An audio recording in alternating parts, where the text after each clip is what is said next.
क़ालल्लाहु तबारक व तआला फ़ी शानि हबीबिल करीम इन्नल्लाह व मलाइकतहु युस्सल्लूना अलन नबी या अय्युहल्लज़ीना आमनू सल्लु अलैहि व सल्लिमू तस्लीमा सल्लल्लाहु अला नबिय्यिल उम्मी व आलिहि सल्लल्लाहु अलैहि वसल्लम सलातुम व सलामुन अलैका सय्यदी या रसूलुल्लाह सल्लल्लाहु अलैहि वसल्लम।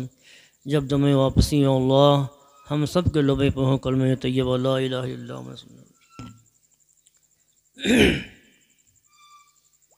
नहमदुहु व नसल्ली अला रसूलिल करीम अम्मा बाद अऊज़ु बिल्लाहि मिनश शैतानिर रजीम बिस्मिल्लाहिर रहमानिर रहीम लक़द काना लकुम फ़ी रसूलिल्लाहि उसवतुन हसना आमन्तु बिल्लाहि सदक़ल्लाहुल अज़ीम व सदक़ा रसूलुहुन नबियुल अमीनुल करीम व नहनु अला ज़ालिका लमिनश शाहिदीन व शाकिरीन वल्हम्दुलिल्लाहि रब्बिल आलमीन। अर्श हक़ है मसनदी रिफ़त रसूलुल्लाह की, देखनी है हश्र में इज़्ज़त रसूलुल्लाह की, और क़ब्र में लहराएंगे ताहश चश्मे नूर के, जलवा फरमा होगी जब तलत रसूलुल्लाह की। और वो जहन्नम में गया जो उनसे मुस्तग़नी हुआ है खलीलुल्लाह को हाजत रसूलुल्लाह की।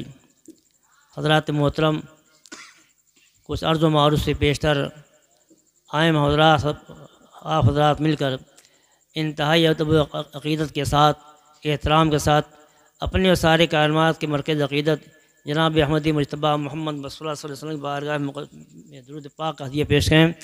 सल्लल्लाहु अलैहि नबी वालिही सल्लल्लाहु अलैहि वसल्लम सलातुम व सलाम की रसूलुल्लाह सल्लल्लाहु अलैहि वसल्लम। मोहतरम हज़रात, सरे शाम से अब तक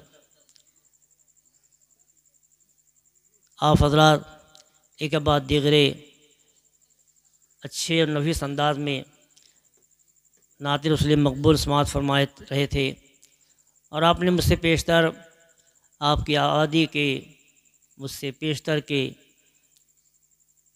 उस्ताद आलिम दीन हज़रत मौलाना मोहम्मद हनीफ़ साहब क़ादी से आपने बयान समात फरमाया। ये खादिम भी थोड़ी देर के लिए आपके सामने हाजिर आया। आपको मालूम है अब हमारी लाइन ही चेंज हो चुकी है। सुबह से शाम तक जो सोच हमारी होती है, बच्चों को कब क्या पढ़ाना है, सिलेबस तैयार करना है, कैसे पढ़ाना है, क्या तैयार करना है, तो इसको नोट कीजिए। डायरी मिली है, डायरी में नोट कीजिए।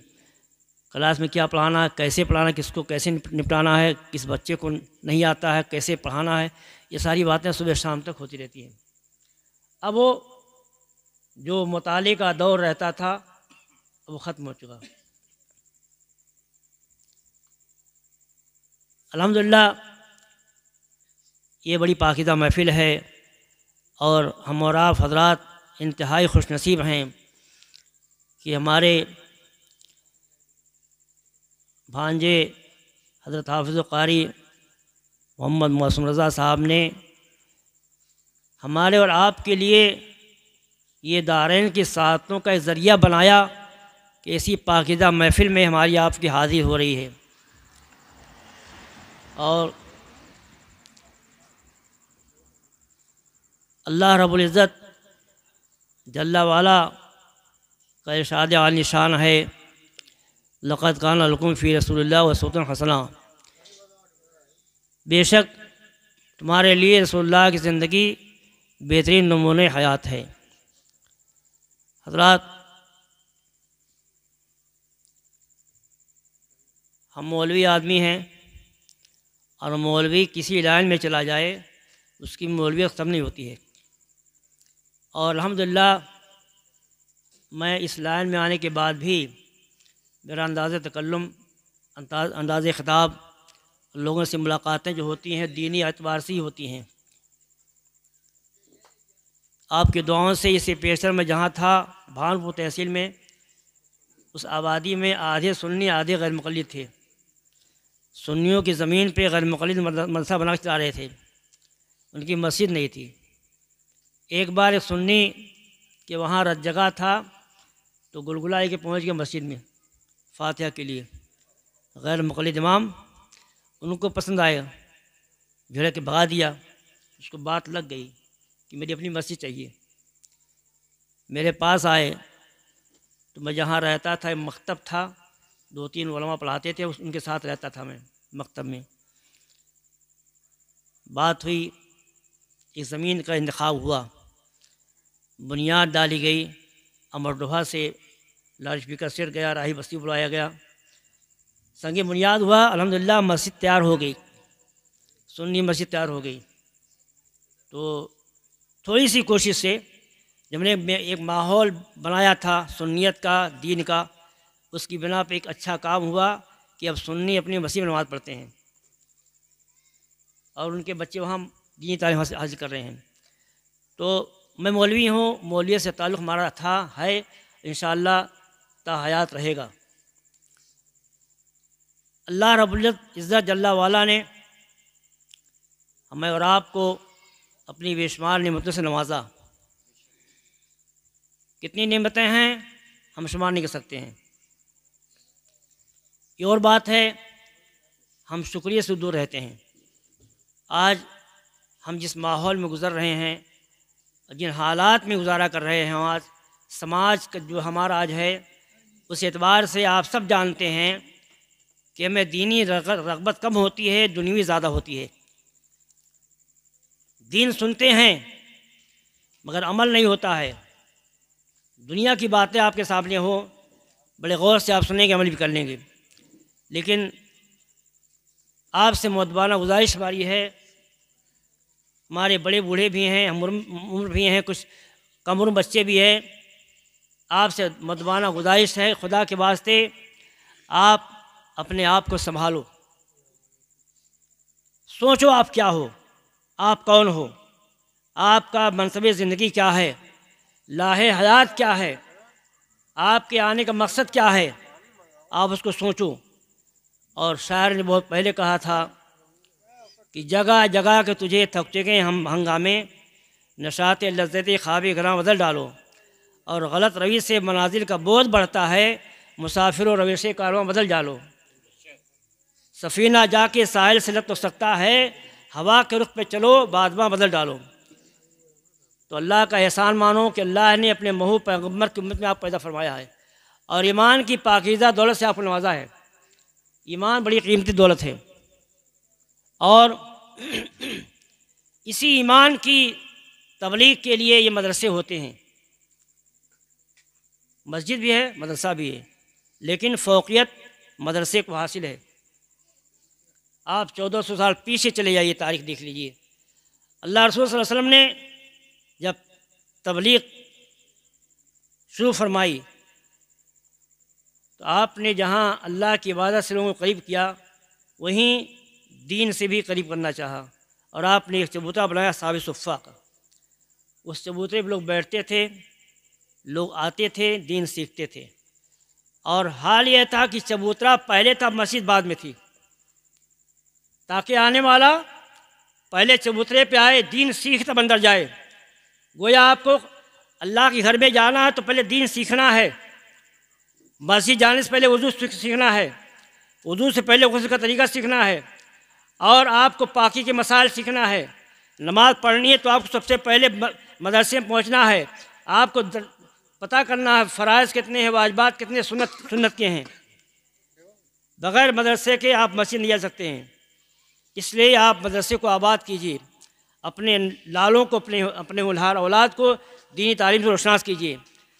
कोई मौलवी नहीं कहता है आप कॉन्वेंट में भेजिए, आप कॉलेज में मत भेजिए, आप यूनिवर्सिटी में मत भेजिए, लेकिन दीनी तालीम के साथ साथ उनको आरास्ता कीजिए, फिर कोई तालीम दीजिए। आज आप इंस्टाग्राम, व्हाट्सएप, फेसबुक, हमारे बहुत से अहबाब नौजवान चलाते हैं और नौजवानों का हाल तो ये है, वो इतना मस्त होते हैं व्हाट्सएप फेसबुक में, उन्हें एहसास भी नहीं होता हमारा ईमान जा रहा कि बचा हुआ है। इंस्टाग्राम, फेसबुक, व्हाट्सएप के ज़रिया हमारे बहुत से नौजवानों के ईमान ख़त्म हो जा रहे हैं, उन्हें एहसास नहीं होता है, वो मस्त हैं रंगीनी में। इसलिए मुझे हदीस पाक याद आती है, इसका मफ़हूम है, अल्लाह रसूल सल्लल्लाहु अलैहि वसल्लम फरमाया, अपनी औलाद को मेरी मोहब्बत सिखाओ, मेरे मोहब्बत की तालीम दो, मेरे औलाद की मोहब्बत की तालीम दो। कुरान सिखाओ, कुरान की तालीम दो, कुरान से मोहब्बत सिखाओ। और ये अजीम दौलत है। इंशाअल्लाह रहमान आप इसी पे अमल कर लीजिए तो आपकी औलाद के अंदर दीन इंशाअल्लाह बाकी रहेगा, गुमराही से बचे रहेगी। लड़कियों को दीनी तालीम दीजिए, पर्दे की तालीम दीजिए। आज बहुत सारी हमारे समाज की बहुत सी बेटियां, लड़कियां कॉलेज के शौक़ में, आला तालीम के शौक़ में मुर्तद हो जा रही हैं, दीन से फिर जा रही हैं। वजह क्या है? माँ बाप ने दीनी माहौल अपनाया नहीं, या बच्चों को बचपन से दीन सिखाया नहीं। आप बचपन से उनको दीन की तालीम सिखाइए, दीनी शोर बेदार कीजिए। आप कॉलेज भेजिए लेकिन घर का माहौल दीनी बनाइए।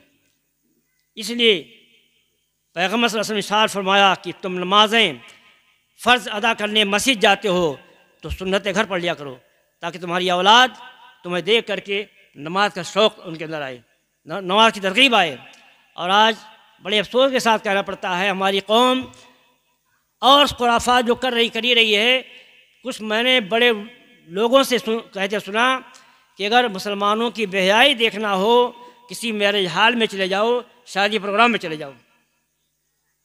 अल्लाह की पनाह, हमारी कौम की बच्चियाँ, बेटियाँ, औरतें बेहिजाबाना तरीके से, बना शिकार के साथ इस तरह से इतरा के उन महफिलों में, मैरिज हॉलों में चला करती हैं कि गैर भी समा जाए। और हमें एहसास नहीं है, हमें शर्म नहीं आती है।